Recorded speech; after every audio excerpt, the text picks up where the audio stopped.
Hey guys, and welcome to the Working Money Channel. Guys, XRP has been butting up against former resistance now for a few days here since Thursday, August the when was Thursday? August the 7th. So we've been seeing XRP butting up against that former high that we saw back in January 2018.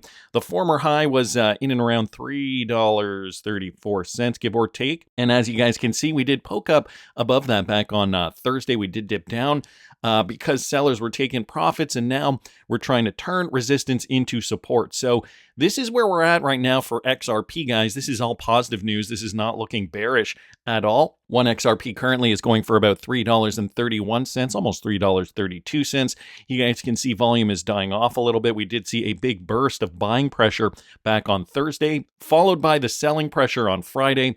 And today is Saturday, August the 9th. If you guys are watching this video on the day that I'm releasing it, we got to get out of this zone in here and turn resistance into support, making a big move to the upside with conviction. Guys, I will be putting up another Patreon update today. So for the Patreon subscribers, going to be talking a little more. Not sure what kind of update I'm going to be putting out yet. I think I should probably sum up the 8-part detailed cash out strategy plan. So if you guys have not subscribed yet, you can subscribe at patreon.com/workingmoneychannel. I've rolled back prices. It is only $5 a month if you subscribe and stay subscribed to lock in. So check that out if you guys are interested. Currently, all I can say at the moment is that we need to really get up against this former resistance, which will in fact act as new support when we do see the bulls start running again. And guys, I do have a feeling they will start running again. Look, that is January 2018. Boy, I remember that time like it was yesterday. I've been in this space for a while, and I did not ever think it would take this long for XRP to get up past these former highs with conviction. So, guys, hopefully this next move to the upside is going to mean something very, very positive for XRP. Take a look at this. Fear and greed is now at 58. So we've been hovering in the high 50s for a while. It's still technically neutral. Altcoin season still in the high 30s. We can see the market cap is up by 1.79%, and same with CMC 100. That is up by 1.91%. A bit of a green day in the space. Ethereum is actually doing quite well within the last 24 hours. Ethereum is up 7.4%. And XRP fairly flat, although it's still sitting in the number 3 spot at the moment. We still have a ways to go. I mean, Bitcoin still has to do its song and dance, and right now Bitcoin is recovering from that dip that we saw back late last month and earlier in August 1st and 2nd. So what was that, last weekend, where Bitcoin did go back down to about $112,000 per coin. During the week, we were monitoring it, and we were seeing that it was moving up slowly but surely, moving up to, I think yesterday was at 116.4. And now, guys, today, we've got one Bitcoin sitting in and around $117,000. We did actually see a new high here, almost breaching $118,000. And this is the Bitcoin chart on the hourly. You guys can see it went up to 117,928. A big move would take Bitcoin, of course, up above these levels here. Next level would be 119,800. Then we got to breach 120,900, and then, of course, 123,200 per coin. So we still have a ways to go. Back to Ethereum, because it's been doing quite well. Blockchain Backer posting this. Ethereum highest price since December 2021, poking above all resistance levels. So guys, Ethereum, that has been a good indicator for altcoins in past bull runs, and I do address this more over there at patreon.com/workingmoneychannel. Blockchain Backer noticing that it is getting above these levels, okay, the 0.786, and this was, I think he posted that several hours ago now, if I'm not mistaken. Yeah, that was from, that was from today, but about 3 hours ago. Take a look at how Ethereum has reacted recently. So, let me throw that back on the daily for you guys, and you guys can see here, and you guys can see here, that was the former retrace level, and within the last couple of hours here, Ethereum has gone up past that level, okay? It did get up to about 4,200, and now it's back down to about 4,195, give or take. So Ethereum is breaching those levels, guys. South Korea's biggest exchange is also dominated by XRP, so check this out, Upbit.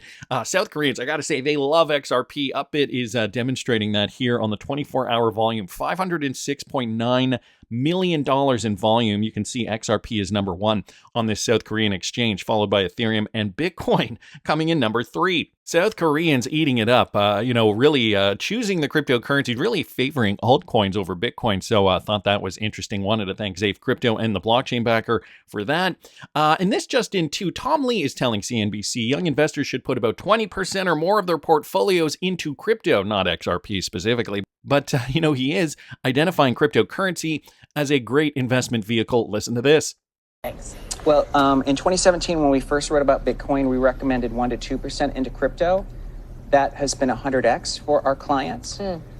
Today, we're saying if you're starting, 5 to 10% is appropriate for the median investor. If someone's younger and they can let time work in their favor, then 20% or more makes sense. That's consistent with the BlackRock mathematical calculations. And again, I think there's still a lot of upside. Just keep in mind, Wall Street is running into the blockchain. So you heard that. Wall Street is running into the blockchain. So this is predicting, I think Tom Lee is predicting that we're going to see higher highs based on eventual real world utility, whether it is institutions getting into crypto or whether we do see real utility. I mean, those are two different things. So let me explain if you guys might be a little confused. We got Wall Street coming into crypto, and that just means that this asset class is going to see more money dumping into it.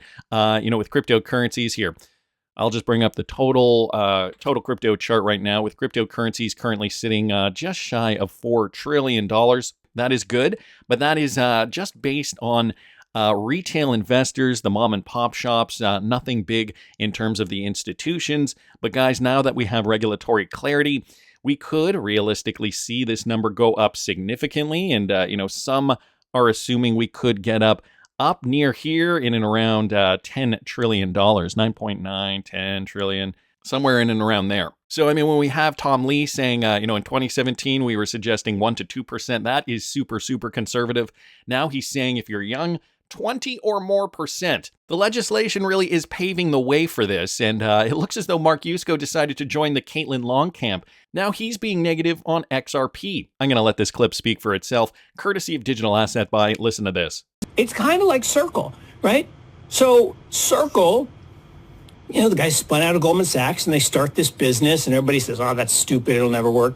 And it just quietly, and look, everyone knows I'm not a Brad Garlinghouse fan, and I probably shouldn't say that, but I'm just not. But because of the way he did what he did with XRP, it's up. I told you it was up. Like, great. It went from 220 to 265. Knock yourselves out.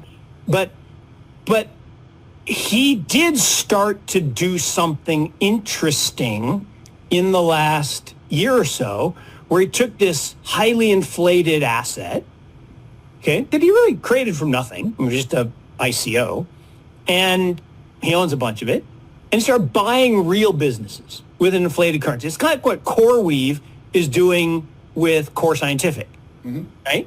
CoreWeave was going to buy, it was with a Core Scientific was going to provide CoreWeave with a bunch of services, and they were going to have to pay them $10 billion a year. And they said, well, we'll just buy you for $8 billion. And that's a good thing. So you take your inflated stock and you buy an asset and you arbitrage the difference.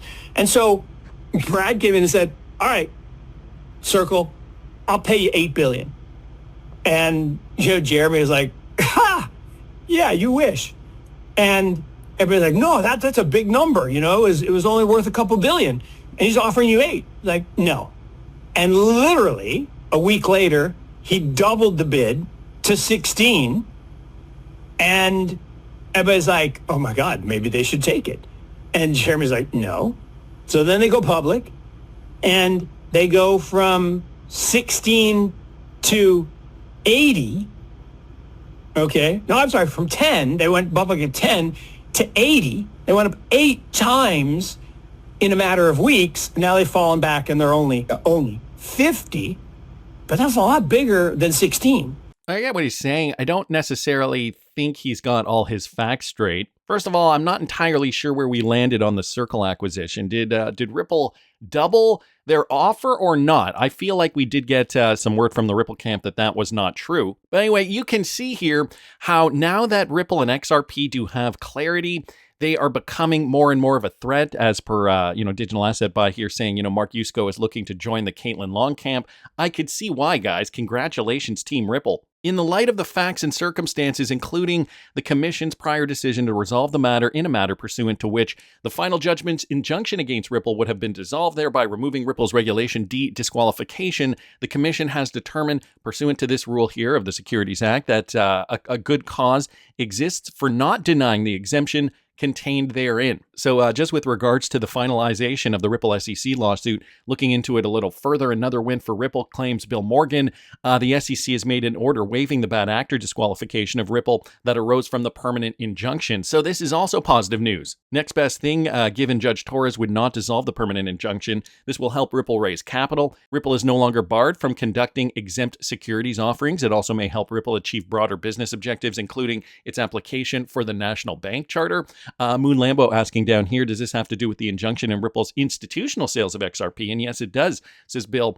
Yes, because of the permanent injunction, Ripple was not able to obtain an exemption from the bad actor disqualification that arises from the permanent injunction without a waiver from the SEC. It seems apparent to me that the motive for the two joint motions to dissolve the permanent injunction, or at least part of the motive, was the effect of the bad actor disqualification on Ripple's application for a national bank charter and the adverse impact this would have on Ripple being able to raise capital. The disqualification would have prevented Ripple raising capital through private placements under Rule 506 without registration with the SEC. If you read some of the objections on the OCC website to Ripple's application, you will see that the issue of the SEC litigation and the permanent injunction is raised by the objectors, or at least some of them. One source I consulted described the effect of the SEC waiver as an institutional unlock. So again, like I say, Ripple is winning every step of the way. Every turn they make, they're winning. Breaking, this is big news. The SEC has waived Ripple's bad actor disqualification. So again, from Vincent Van Cote here, the bad actor status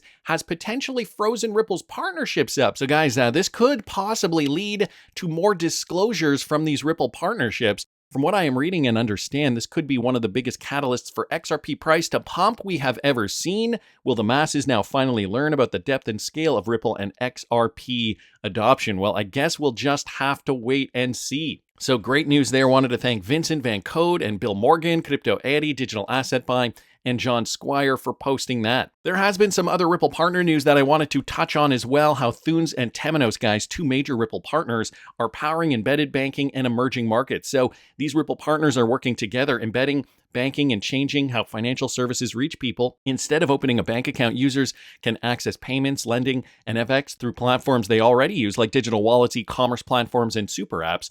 But building compliant and scalable infrastructure in these markets is a challenge. Fintech platforms, businesses, and banks face fragmented regulations,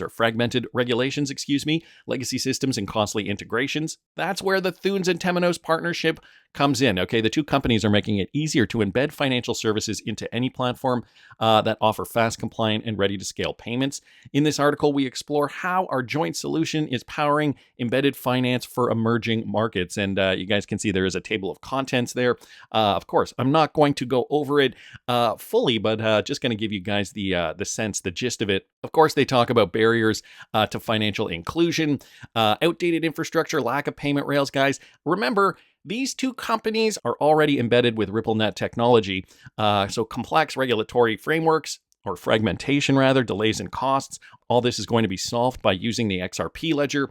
Gives you an overview of Temenos and Thunes as well. And down here, they talk about the seamless integration via the Temenos exchange. So it gives you guys some details in there. Again, I will link this in the description if you guys are interested. Scale of potential. Together, these platforms can deliver embedded banking experiences to hundreds of millions of users, many of whom would otherwise be excluded from traditional financial services. So we've got faster go-to-markets for embedded financial products, built-in compliance, global reach with payouts to over 130 countries. Think of how big this is, reducing development efforts with no need to build or maintain custom integrations, and supporting global development goals. Of course, a lot of these countries have been, counted out of the financial system, have been, unable to participate, just, even because their currencies were not liquid. But now, guys, XRP and RippleNet, that's changing everything. So a great article here from Thunes and Temenos. I also happen to see this. Oro Bank is partnering with Ripple partner Neum to enhance international transactions. Oro Bank is Asia's first full-service reserve bank, and they've just entered into a strategic partnership with Neum, a global leader in real-time cross-border payments. The collaboration is expected to significantly improve international money transfer services by making them faster, more affordable, and more convenient to Oro Bank customers. Through this partnership, Oro Bank will now offer access to NEOM's global payment network. This enables customers to send and receive funds to over 220 countries and territories with real-time transfers in more than 100 markets. And guys, here's a quote. This partnership allows us to offer real-time, affordable, and transparent international payment solutions. This coming from Mike Kayamori, Chief Officer at Oro Bank. He says it's a step forward in our goal to empower customers in the global economy. Key features of this new service include real-time or near-instant transfers to numerous countries, lower transaction fees compared to traditional systems. So all those things that come with running on the XRP ledger, running on DLT technology. And now we're seeing Ripple partner NEOM decide they are also going to partner up with other banks here to power their banking stacks. A collaboration that is just going to make money move more seamlessly, leveraging the XRP ledger. So some more great news here from two more banks. I'm actually kind of surprised, to be honest, that BlackRock has immediately called out Nate Geraci. Now, the other day I brought up a clip of Nate Geraci saying that he thinks that BlackRock is going to pounce on an XRP ETF, but apparently they say there are no plans at this time. They actually made a point to say that. BlackRock denies immediate plans for spot XRP or Solana ETFs, despite speculation after Ripple's legal victory. So Michael Branch bringing this to our attention, guys. Analysts suggest that at this time, they're just leaving the door open, but expansion beyond BTC and Ethereum appears unlikely in the year 2025. I mean, we only have a few months left. The stance comes despite growing industry chatter and the recent conclusion of Ripple's long-standing SEC battle. But BlackRock reportedly has no plans to offer XRP or Solana spot ETFs. The clarification just came hours after the ETF store president Nate Geraci suggested the asset manager giant could eventually enter the ETF market with XRP. Could or would. I think he sounded fairly confident that they would. Geraci had earlier posted that he thought BlackRock was waiting for the end of the long-standing lawsuit before filing the iShares XRP ETF. He also pointed to Ethereum's growing institutional adoption, quoting Matthew Siegel's view on Bitcoin dominance. And that has started to drop as banks, fintechs, and corporates adopt stablecoins, many of which will be settled on open source blockchains like Ethereum. So low demand beyond Bitcoin and Ethereum. Meanwhile, BlackRock executives have repeatedly stressed that clients' interest outside BTC and ETH remains minimal. This is at least what they're saying here. But I think if there's money to be made, they're going to jump into this. In December, Being Crypto Report, Robert Mitchnick, head of digital assets at BlackRock, he said there is very little demand for other crypto ETFs.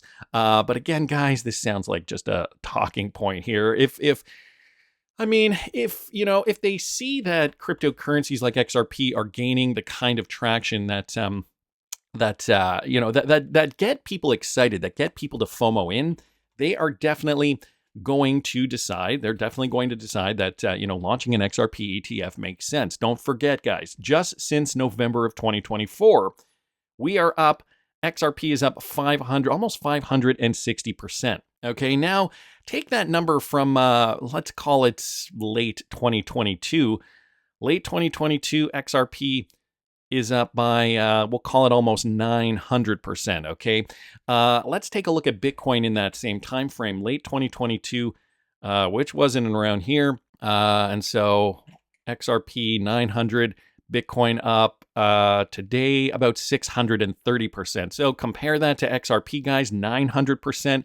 If there's money to be made, I think BlackRock is going to eventually jump on this, but it might take some time. Maybe it will be in quarter one of 2026. We just don't know yet. I don't think the story is over, though, for BlackRock. I really don't. It doesn't matter. We don't need BlackRock to get up to really high prices. I mean, we already are seeing extremely significant gains for XRP just based on FOMO alone, based on retail. And I think...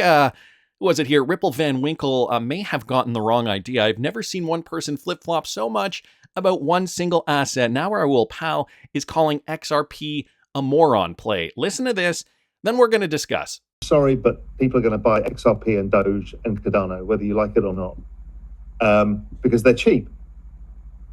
In the absolute term of how much you pay for a token. So people will do that. The alt layer ones that are getting absolute network adoption, Solana, Sui, few others, great. And then somewhere in the middle, we'll see what happens. But I think the middle part is the harder play. Hey, I've got this DeFi token that could be amazing. That's pretty hard. There's some idiot-proof ones, which is big layer ones that get adoption, go up a lot, and they're less risky. And the Moron trade, which is always a good one, which is just buy the cheapest thing and the top 10. The Moron trade. I like that. Look at it. In fact, I'm going to show you the Moron trade now. And I'm not saying that these are moronic and people are moronic for owning them. I'm talking about when retail come in, what do they look at? Hold on. What do I get? Okay, I'm just going to share this. Okay, so you're new to crypto. Welcome to crypto. Oh my God, Bitcoin, I can't buy that. It's $116,000. I can barely afford lunch. Ethereum, well, that's pretty expensive. Oh, but XRP, I've heard about that. I saw some videos on YouTube. It's $3. BNB, well, I don't really know what that one is. Solana, $175. Oh, but Doge, Elon likes Doge. It's 22 cents. And Cardano, I've seen tons of videos. It's 78 cents. You can see what happens because we've all done it too. So do you guys understand what he means by the moron play? It's basically crypto vanity. It's not that you're a moron if you own XRP or that you invest in XRP, but you know, if you're purchasing the affordable coins in the top 10, this is what most people do when they FOMO into the market during that FOMO phase. Guys, it's affordable. And, you know, these newbie investors, they see it as, oh, well, if I can own, 100 or 1,000 or 5,000 or 250 or whatever XRP, well, that is better than owning a portion of a Bitcoin or of an Ethereum. So when Raoul Pal says moron play, it's not like he's saying it's a play for morons. What he's saying is, guys, there's still a lot of new dumb money that's going to come into the market, and I mean that in the nicest way. You and I, though, are already locked in, and again, if you're interested in where I'm going to be selling my price points, my price targets for my XRP, my Bitcoin, and many others, follow me, patreon.com/workingmoneychannel. Again, I've rolled back prices. It is now only $5 a month due to popular demand. I've rolled it back, but you got to subscribe and stay subscribed to lock into the $5 subscription. We're getting very close, guys. We're halfway through the summer. The fall is coming up. I'm going to be posting another update over there at patreon.com/workingmoneychannel, a more detailed update on how I see this market finally rolling out as we're getting closer to the end. Guys, I'm also offering 15% off the Working Money Channel merch store. So if you guys were, I don't know, maybe on the fence of purchasing some Working Money Channel merch, it does help support the channel. And I do thank everybody who has purchased Working Money Channel merch. Link is in the description of the video, but that's just my opinion. I want to hear what you guys think. Please subscribe to the channel if you haven't already. Like the video if you like the content I'm providing. I always love hearing your comments. See you in the next one, guys.